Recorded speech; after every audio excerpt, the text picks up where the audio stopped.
Good evening, dear listener, and welcome to the Snoring Historian, the place where the stories are true, the endings are rarely peaceful, and the goal is, as always, to help you drift off while learning about people who didn't exactly enjoy quiet retirements. Tonight, we're spending some soft-spoken time with a figure whose name has become shorthand for excess, scandal, and, most famously, cake. Yes, we'll wander into the powdered, perfumed, and frankly, collapsing world of Marie Antoinette, Queen of France, patron of fashion, and history's most famous victim of a badly stuck rumor. You might already know the headlines. She wore ridiculous dresses, told the starving peasants to eat cake, and spent her country into oblivion. Or so the legend goes. But as we'll discover tonight, the reality, as ever, is a little more tangled, a little more absurd, and a lot more human. We'll stroll quietly through her early life as a shy Austrian archduchess, the awkward years at Versailles, and those scandals that still cling to her like stubborn perfume. And of course, we'll softly debunk the cake, gently. No shouting here. But before we float back to 18th century France, I invite you to settle in. Let the noise of the day fade away. And if you enjoy these gentle strolls through history's dim corridors, perhaps consider liking, subscribing, or leaving a sleepy suggestion for who we might whisper about next. No rush, no pressure, just you, me, and a story about a woman who learned, far too late, that bad PR can be as deadly as any revolution. Let's drift back then to where it all began. Before the wigs, before the scandals, before the guillotine. Back to Vienna, 1755. A city of palaces, politics, and, frankly, more royal children than anyone really knew what to do with. It was on a cold November day, All Souls' Day, traditionally reserved for somber reflection, that Maria Antonia Josepha Johanna entered the world. Though I assure you, after the first week, even the palace staff stuck to calling her Maria Antonia. After all, there are only so many syllables one can whisper during nap time. Maria Antonia was the 15th child of Empress Maria Theresa. By then, the Empress was less mother, more political matchmaker. She had a country to run, alliances to secure, and an impressive track record of marrying off her children like chess pieces. Maria Antonia's fate, like those before her, was sealed long before she learned to curtsy properly. She was earmarked for France, specifically for a boy named Louis Auguste, heir to the French throne, and by all accounts as painfully awkward as his name suggests. As a child, Maria was spirited, charming, and academically, let's be generous and call it distracted. She preferred music to math, dancing to diplomacy, and French. Well, she spoke it, sort of, with an accent so thick it might have qualified as its own dialect. But her destiny wasn't to dazzle the French court with her intellect. She was there to look the part, produce heirs, and keep Austria and France on speaking terms. At 14, she made the journey to France, where she was unceremoniously stripped of everything Austrian, her clothes, her staff, even her beloved pug. It was all part of a theatrical ritual to symbolize her rebirth as a French princess. From that day on, she was Marie Antoinette, and from that day on, she would never quite belong. Versailles was, at best, a dazzling trap, a glittering palace of rules, rituals, and endless gossip. Privacy was non-existent. Even the Queen's morning routine was a public affair, complete with a rotating cast of nobles assisting in such critical matters as the royal sleeve. It was, in many ways, a theatre, and Marie was expected to perform. Her marriage to Louis Auguste, now Louis XVI, was, as the courtiers quickly noticed, less a romance, and more a prolonged, awkward silence. For years, they failed to produce an heir, an absence noticed not only by the court, but by every pamphlet in Paris. Eventually, after a helpful letter from Marie's brother, explaining in delicate detail the finer points of marital duties, the young couple figured things out. But by then, the damage to Marie's reputation had been done. Lonely and increasingly isolated, Marie found comfort in fashion, gambling, and the occasional masked ball. She spent fortunes on gowns, diamonds, and wigs that could give small buildings a run for their money. It was escapism, pure and simple. But to the French people, it looked like mockery. Marie wasn't oblivious. She was trapped. A foreign girl playing a part she never quite understood, in a kingdom slipping into chaos. She sought control in the only way she could, through the theater of appearances. But as we'll see, no amount of silk or powdered sugar could protect her from the gathering storm. As Marie settled into her role as queen, the world outside Versailles grew increasingly restless. France in the late 18th century was a country with a spending problem, a tax problem, and a rapidly growing revolution problem. The people were hungry, the economy was in ruins, and the king was learning about locks. Quite literally. Louis XVI had taken up locksmithing as a hobby. Meanwhile, the country was on fire. And then there was Marie, gliding through Versailles in dresses that cost more than most homes. Or so the rumor went. By the 1780s, she had become an easy symbol for everything going wrong in France. Never mind that the country's financial ruin had been centuries in the making. Never mind that the American Revolution, which France had enthusiastically funded, had helped drain the treasury. The people needed someone to blame, and Marie Antoinette, with her accent, her spending, and her unfortunate timing, fit the bill. Publications called her Madame Deficit. Political cartoons turned her into a foreign monster draped in pearls. And then, just when things couldn't get worse, came the diamond necklace affair. To call it a misunderstanding would be generous. There was a necklace, enormous, extravagant, and originally designed for Louis XV's mistress.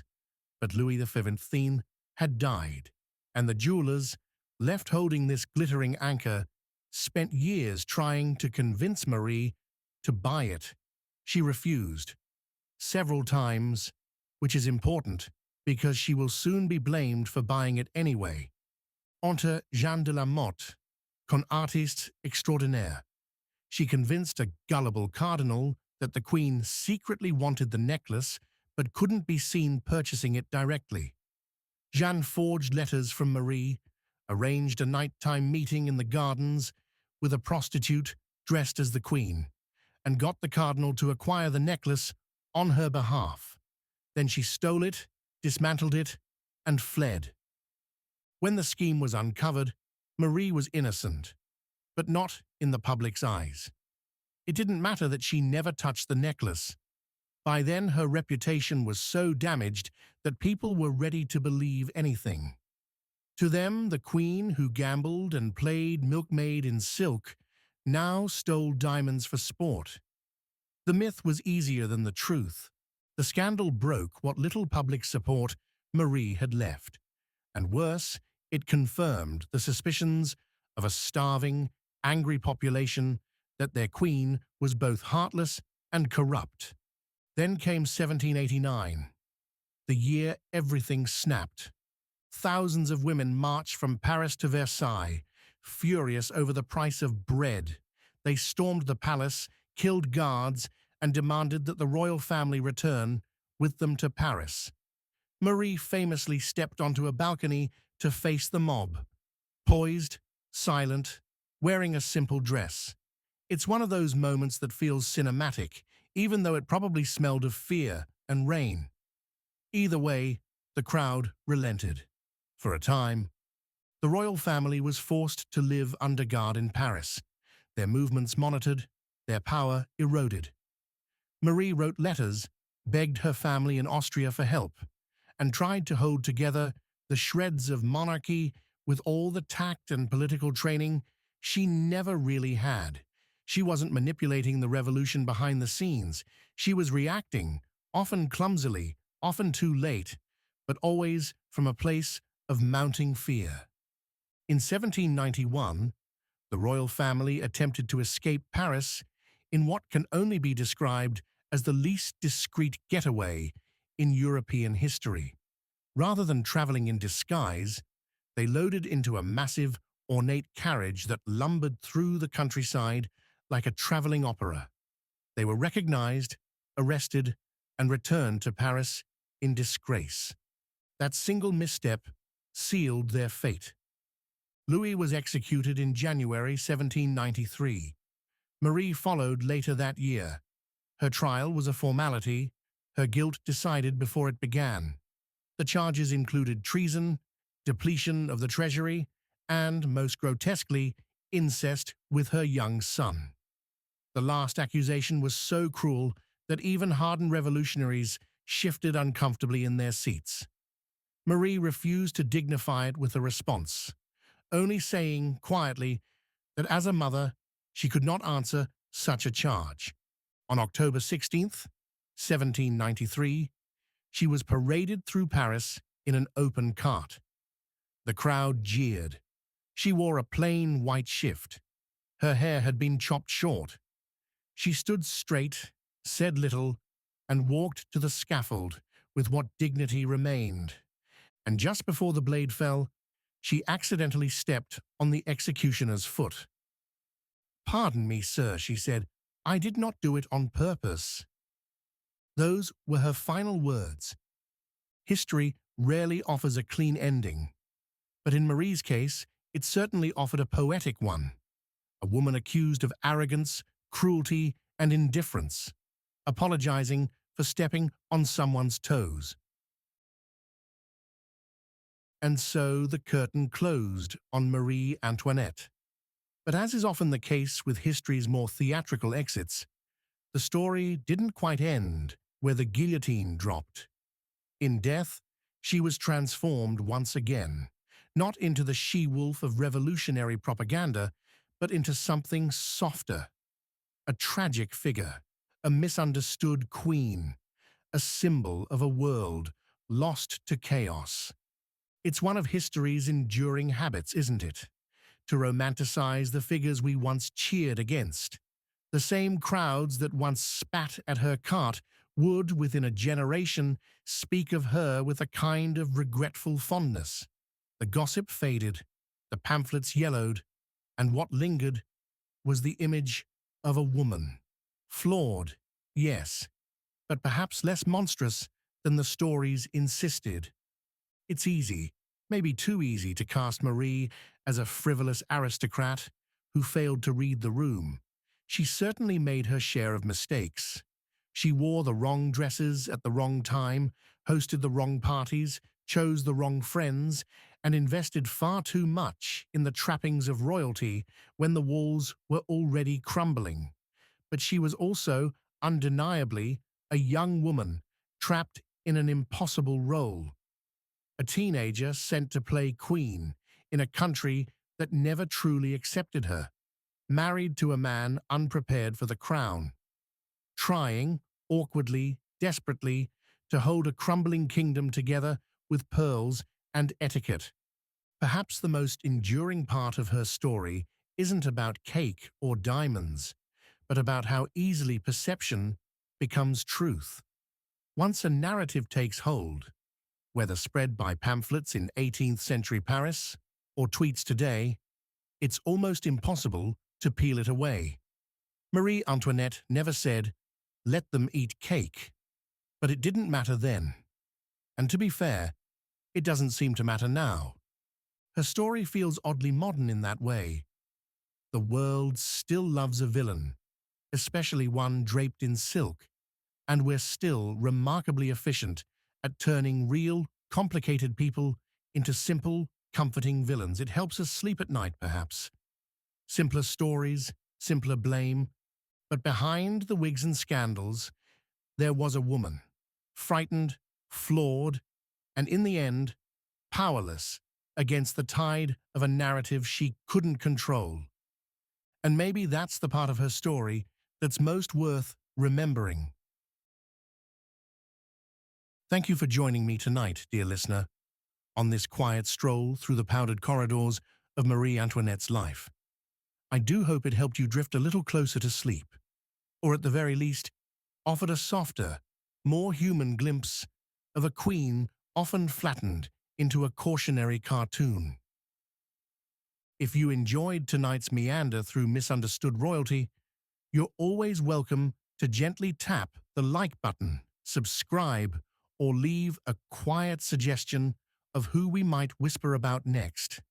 But no pressure. This is, after all, the Snoring Historian, where history is best enjoyed with your eyes half closed and the outside world at arm's length. Until next time, sleep well.